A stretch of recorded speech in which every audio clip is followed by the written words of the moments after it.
Hi Virgo, welcome back. This is Crow Indigo Tarot, and we're going to do a reading today for the rest of the month. So from the 20th of September through the 30th of September.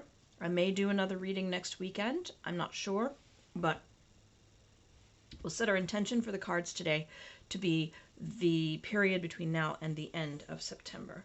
We have 3 decks today. Let's see. Show them to you. We have the Light Seer's Tarot. It's this one. And we have the This Might Hurt Tarot deck. It's this one. Both great. And a new deck that I picked up, Oracle deck called Terra. I purchased this on Etsy, and it's gorgeous. It's 100 cards.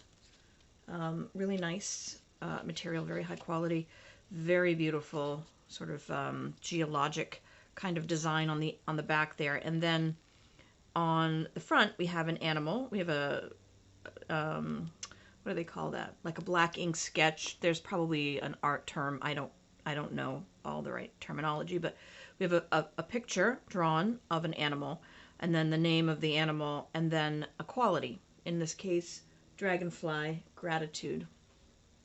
I have a new camera, which focuses much better, but it's got this light on it, because I think it's meant to be a selfie kind of camera.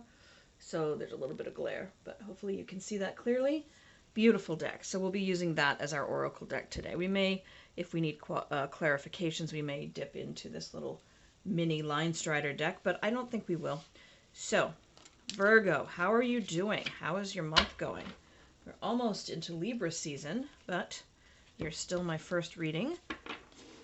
And let's see what we have for you. I'm just going to do one break on each deck because I've already shuffled them prior to our starting the recording. But let's give them a little bit of fresh energy for you. What does Virgo need to know for the rest of this month? What does Virgo need to know for the rest of this month? Let's see. Virgo.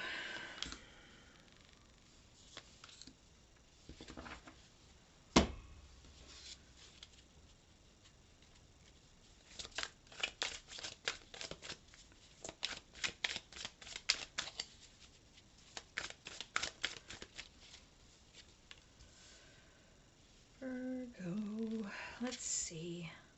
Hope you're all doing well. This is a general reading, by the way. Virgo placement, Sun, Moon, Rising, Venus, if you wish to look at matters of love. And general reading means it will not always resonate with all of you. If it does, then take what you can from it. Even if it doesn't, I suppose there may be something of value here for you. So, Virgo, 3 of Swords, 10 of Cups, Temperance. 10 of Wands, High Priestess, 5 of Pentacles. Interesting reading for you today, Virgo. What I see here is someone who is very afraid about a love situation. You see the potential for it to go to either end of the spectrum. You feel like it could end in heartbreak, or it could be deeply emotionally fulfilling and a happy ever after. So how do you deal with a situation where you feel vulnerable? I think you feel essentially you feel, and maybe that's not something you've done in a while. Maybe it's something that you're not very comfortable with right now, or in general. But right now, maybe you actually would like to open yourself a bit more, but you're concerned because you can't predict where this is going. You don't know if it's going to end in heartbreak or if it's going to end up in happy ever after and the deep emotional fulfillment that you would really love to have. We all would love to have in our lives, that connection with somebody. Spirit is saying temperance, patience, balance. Try to find that, oh, that's a weird effect. What happened there? You try to find balance, try to find a way to sit with what's happening and experience it in the moment, and not look ahead of the moment you're in right now. And that is easier said than done sometimes, but just as an example, you know, we often find ourselves, especially in emotional situations, overlaying what's actually happening with a lot of information from where we've come from and what has happened in the past, and our expectations of where things go. We as human beings seek out, whether we're aware of it or not, patterns. We really want to understand our experience in the world, and so we learn. And historically, ancestrally, if A and B happen, then C happens, is something that gets coded in us. And so in our much more complex lives today, we have that same sort of rudimentary code running in the background. If this happens and that happens, then of course next happens C. But it's not always the case that that's how things go. Unfortunately, though, there is this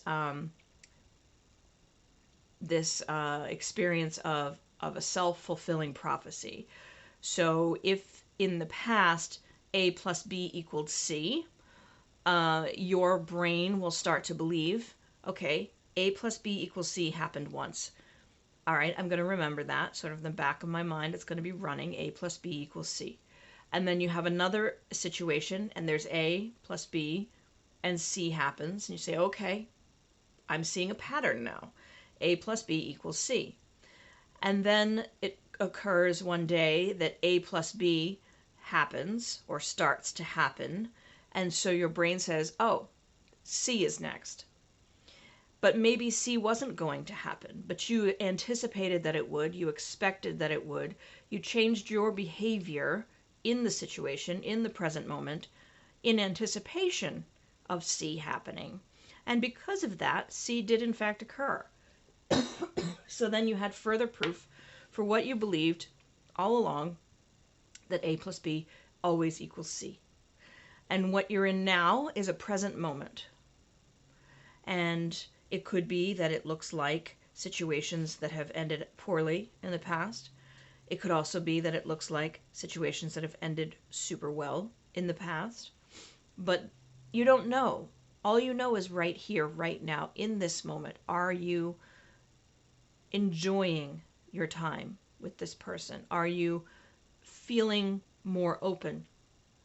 Are you feeling again? Because that's what matters most. Not trying to make it something, trying to know in advance what it will be. Pardon me a moment.